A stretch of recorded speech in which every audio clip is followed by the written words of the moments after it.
Bienvenue sur le chantier de l'échangeur Turco, l'un des projets d'envergure du Québec. Avec ses contraintes d'espace et de temps, il est un des chantiers qui présente le plus de défis à relever. Avec moi, l'ingénieur civil et directeur adjoint du projet, Michel Martin. Enchanté. Ici pour répondre à mes questions sur son rôle et pour me guider au travers de ce vaste chantier de 3,6 milliards de dollars. Michel, pourquoi choisir le métier d'ingénieur civil? Moi, le métier d'ingénieur civil, la construction, ça m'a toujours fasciné dès ma tendre enfance. On partait en vacances en famille, les chantiers de construction le long des routes, j'adorais. Ça, c'était mon voyage préféré, d'aller visiter des chantiers de construction. Et puis, au fil du temps, les jeux de construction, j'ai toujours aimé. Et à l'école, j'ai toujours été plus fort dans des matières mathématiques, physiques, et plutôt moyen dans des matières de français et les autres matières en biologie. Donc, ça fut un peu un choix naturel au fil du temps. Et puis, je suis devenu ingénieur comme ça. Et puis, c'est un métier que j'adore. Alors, c'est quoi les études requises pour devenir un ingénieur civil? Il y a différentes façons d'y arriver. Dans mon cas, bien entendu, un secondaire 5. Ensuite, 2 ans au cégep en sciences nat. À l'époque, on appelait ça sciences pures et appliquées. Aujourd'hui, je pense que c'est sciences nat. Ensuite de ça, tu rentres à l'université. Tu fais un baccalauréat en sciences pures et appliquées, option génie civil dans mon cas. Donc, c'est 4 ans. Là, tu peux t'inscrire à l'Ordre des ingénieurs comme ingénieur junior. Tu rentres sur le marché du travail. Et là, tu as 2 ans à parfaire ton métier et être reconnu par tes pairs pour devenir ingénieur et pouvoir signer des plans et devis. Donc, Michel, quels sont les différents types d'ingénieurs civils? Bon, l'ingénieur civil, il y a plusieurs domaines dans lesquels tu peux travailler une fois que tu as fini tes études à l'université, tu rentres comme ingénieur civil. Donc, tu peux aller travailler dans le bureau d'ingénieur et faire de la conception de ponts, de routes. Tu peux aussi travailler sur des chantiers de construction, comme dans mon cas, où tu peux faire de la gestion de projet, gérer des équipes, gérer des équipes au chantier, des équipes à l'intérieur du bureau dans la planification des travaux. Il y a différentes choses que tu peux faire en tant qu'ingénieur civil. Alors, Michel, c'est quoi qui fait plus précisément l'ingénieur civil sur le chantier de construction? Bon, l'ingénieur civil sur le chantier de construction, il y a différentes tâches. Quand tu débutes, quand tu es jeune ingénieur, tu sors de l'université, tu rentres sur un chantier de construction, normalement, la position que tu occupes, c'est une position au chantier. C'est souvent des postes comme ingénieur de chantier. Okay? Donc, ingénieur de chantier, ça fait que tu passes les journées au chantier avec les équipes. Et puis, tu donnes un support technique aux équipes de construction, les surintendants. Puis, tu fais ça. Tu peux aussi faire de la qualité. Okay? Tu t'occupes du contrôle de la qualité des travaux. Au fil du temps, tu acquiers de l'expérience et puis tu montes dans les positions. Tu peux devenir comme ingénieur de projet. Ingénieur de projet, c'est que là, tu as des équipes d'ingénieurs qui travaillent sous ta direction et puis tu t'occupes de toute l'organisation technique du projet. Et puis, tu t'assures que les travaux se font à l'intérieur de la cédule. Tu fais l'administration de contrat, tu fais la gestion des coûts. Bien entendu, tu as une équipe qui travaille avec toi, donc tu as des ingénieurs plus juniors qui vont te supporter dans ça.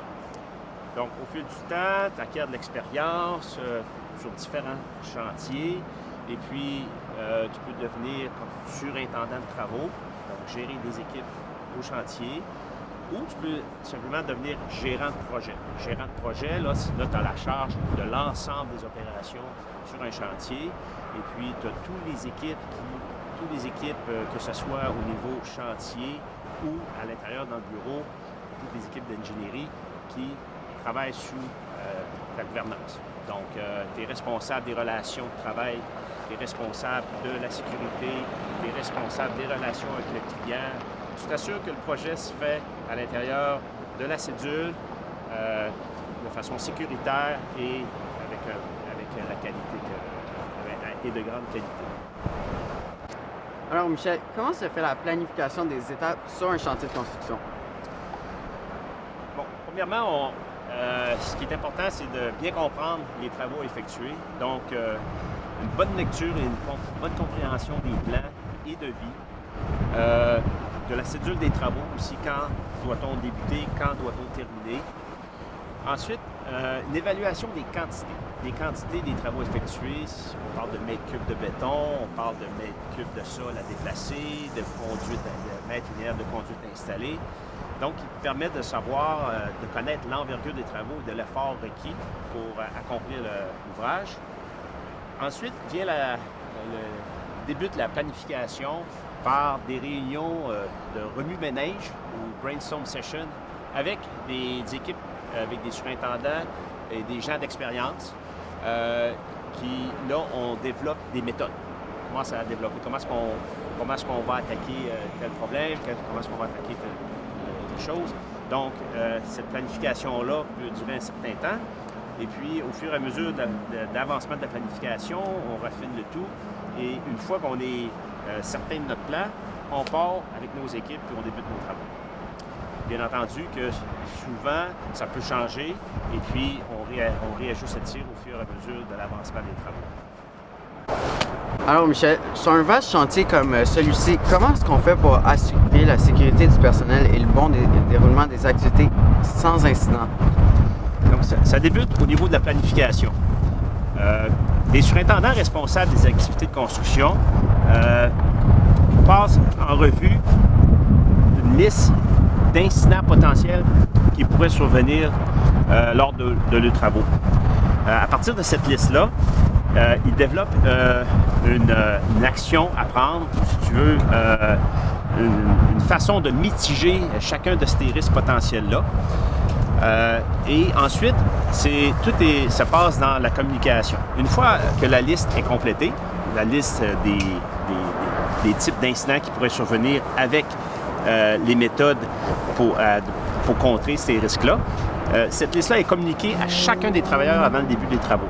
Donc, à chaque matin, on fait une revue des risques potentiels qui pourraient survenir dans l'opération, parce que les opérations peuvent changer d'une journée à l'autre, et aussi l'endroit et les obstacles peuvent être différents d'une journée à l'autre. Donc, cette revue de risques-là, elle est faite avant le début de chaque travaux et le matin.